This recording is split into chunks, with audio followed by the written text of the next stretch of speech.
Welcome to the Greenfield Report with Henry R. Greenfield, your gateway to understanding today's geopolitical landscape. With 50 years of experience across 10 countries, Henry shares expert insights on world affairs, offering practical solutions and engaging guest perspectives. Dive into the Greenfield Report for lively discussions on the issues that matter. This is Henry R. Greenfield for the Greenfield Report, reporting from the United States of America after being here for over a month. It has been a wild, cold winter in the United States, fraught with political ups and downs, murders by ICE of U.S. citizens unarmed when they were murdered. There have been countless deals, delays, and undeals for budgets, and as always, the Democrats are on the outside, playing with very few cards as Republicans and Trump rule the roost. The American people have shown their anger and angst, with the polls decidedly against Trump's handling of the immigration question and ICE tactics in particular, which have been likened to the S.A. Brown shirts of Hitler. The question is, are we in the early days of the next phase of the reduction in democracy of America, or as those on the right are constantly pounding, the left has caused all of this? It is, in a word, depressing. The two extremes are at each other's throats, and as you see in the videos, are disputed, even when they are clearly one way or the other.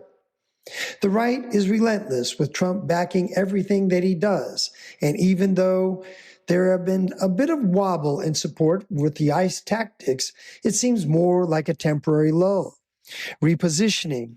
But at the same time, Tom Homan, now in charge of the assault on Minneapolis, with 3,000 ICE troops there, outnumbering the local police by a factor of 5 or 6 to 1, is now touting the deporting of 700,000 immigrants in the first year of Trump as a great achievement. In fact, the greatest achievement among the mighty achievements of Trump in his first year of Trump 2.0, which is now called either the Gilded Age or the Golden Age, which is Trump's approach, of course, whichever side of the fence that you may be on. Those with money and up to 10% of the population falls into the upper middle to upper class have enjoyed a spectacular first year of Trump. In fact, that 10% of the population is responsible for more than 50% of the very, very strong 4% overall growth in GDP for the United States in the fourth quarter. What does that mean? That means that the other 90% of the people only account for the other half of the amount of spending in the United States. This is called, of course, the K-shaped economy, which everyone talks about on the left as a reality, but on the right, people say it is nothing but a fiction. This large group, 10% that is, of upper middle class and upper crust, by and large, they own their own homes or have mortgages that they have been sitting on at 4% rates or lower. These homes are in the 750,000 range and up to a level having now gone up at least 50% during COVID and have by and large held their ground in the last 2 or 3 years. These folks, by and large again, are now aging, and they are waiting for a turn in interest rates to get even higher prices so they can sell out and move to Florida, which is booming. I know, I have been here for much of my stay, and every bar and restaurant is full. No one in Florida speaks about politics openly. That is, they are too busy drinking margaritas in Margaritaville or watching the Melania documentary. I checked when we went to see the movie Hamnet, a brilliant, sad, tragic movie, and the Melania Theater was actually packed, watching Melania, when I was there, choosing fabrics for her many outfits that she likes to have customly and tightly fit.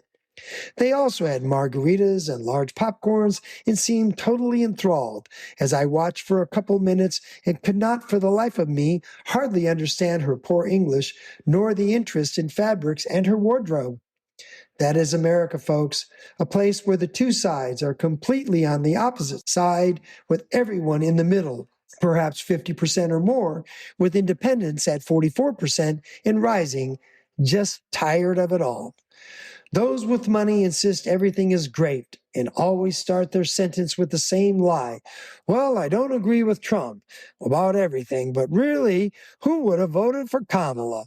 Or you have to gotta give it to Trump. He does what he says, and no one wants those illegals, I tell you. And then they go home, and the illegals cut their lawns. The illegals still clean their pools. These illegals wait on them in restaurants. They also wash their cars. They work under the table in every type of job. Taking advantage of illegals is a Republican pastime, an obsession, in fact, and they are very, very good at it, with Trump being perhaps the master of it all. As Mar-a-Lago is full of illegals, he actually laughs about it and gets away with it, saying, well, no one can touch him. No one sees the hypocrisy, not on the far left either. Mamdani, the new mayor of New York, is hell-bent on rent control, and nowhere to be seen is the promotion of business or making it advantageous for businesses to locate or even stay in New York City. From Mamdani, you see, is the new democratic socialist, which Bill Maher calls communists. Even the center left, which is Maher's supposed position, are not happy with them, while also swiping at Trump for being excessive on the right. Meanwhile, the rest of the world is moving on, as they say, if they can, as not everyone has a government that works. France being the foremost laggard, which is where I live, with government after government coming and going with no end in sight. If the West has a malaise, and it definitely has one, and clear lines of demarcation on immigration, which everyone except the extreme left want to have slowed, then the malaise is caused not by the governments, but by the people. That is the message that I see loud and clear. The great middle, the largest group, just want to get on with their lives, meaning no change or a little bit more for them. That leaves 20% or more on the bottom without proper health care, for instance, in the United States, and nobody really ever touches the dreaded part of costs. The obvious has been detailed by us in the Greenfield report over a year ago. And while Trump talks about it, he has, as always, done nothing about it. Remember, pharmaceuticals were going to go down. Nothing has happened. In fact, Trump's big year can be said to have accomplished a great deal.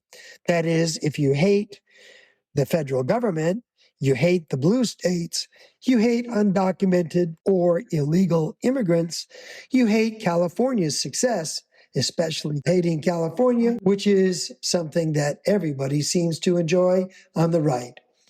And of course, lie about, as everyone says, California's hated, is failing. Yet at the same time, we have reported, we have been there, and we have seen California is now the fourth largest economy in GDP in the world, growing last year, by the way, at over 7.5%. That is, hate anyone that has not supported Trump.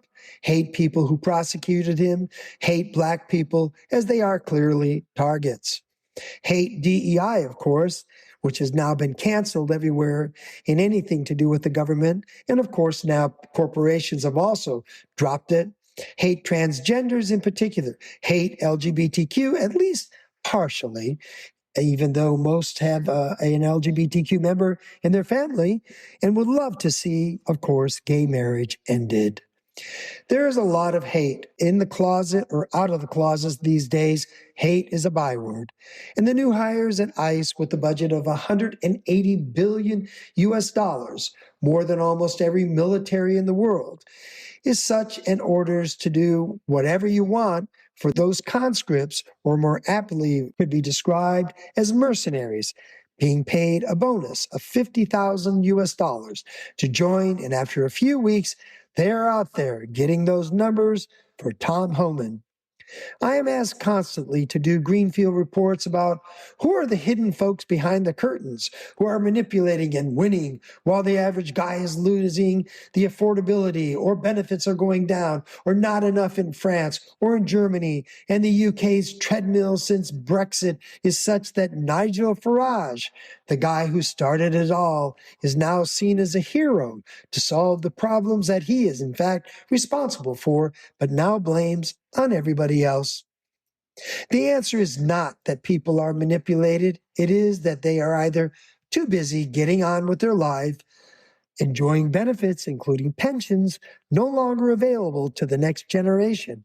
In other words, ripping off the system, and since their health care is always grandfathered in at a low to zero cost, which, by the way, they brag about, including people I talk to here, wow, I pay nothing. I've had $2 million worth of heart problems. I've had cancer surgery. I've had this, I've had that. I never pay a penny. And they don't care, and they don't want anything changed. The millennials and Gen Z are unhappy. Let's just say it. Pissed off. So they voted Democratic Socialist or for Trump, hoping someone for once would help them pay off their exorbitant student debt, and desperately are trying to avoid irrelevance and replacement by AI, which is now, ironically, a requirement to use in most workplaces. If there is to be a change, then the people will have to make that change. What I have learned in the United States, as well as in France, as long as some get a free ride, they don't care about anyone else. If you get non-taxable Social Security, as it's now the case in the United States, why should you care about the guy making $10 an hour cleaning your pool? In fact, you don't even have a clue at how to do it. He just comes and whoosh, it is all okay. The United States and the West need a spiritual change, a cleansing, a look at themselves, and it will be hard to come by in the short run. It looks like this will be a rocky year in the U.S. and also in Europe. In Europe, as you know, the war between Ukraine and Putin's Russia drags on and on and on with no end in sight. Australia, as always, with iron ore in China paying the bills, seems the best poised to weather it and all in the short run. Tomorrow, in fact, I am off to Australia. There will be more Greenfield reports on the U.S. once I have had some time and perspective, but it has been an eye-opening month, including the bitter weather, where climate change, totally denied by Trump, by the way, is now a reality of extremes as much as politics these days. Bitter cold in the winter, followed by searingly hot summers. This is Henry R. Greenfield signing off from the United States, where the mood is as frozen as much of the country into silos where you keep warm and far away from everyone who is not like you. March Madness, that means university college basketball, is coming up soon.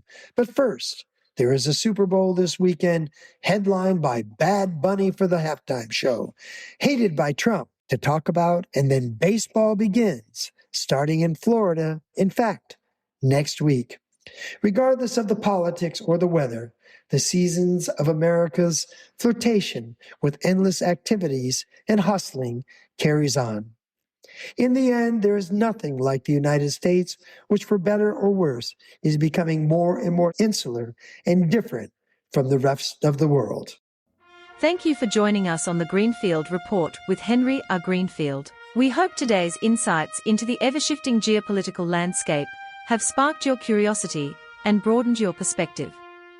Stay connected with us for more in-depth discussions and expert solutions. Until next time, keep exploring the world beyond the headlines.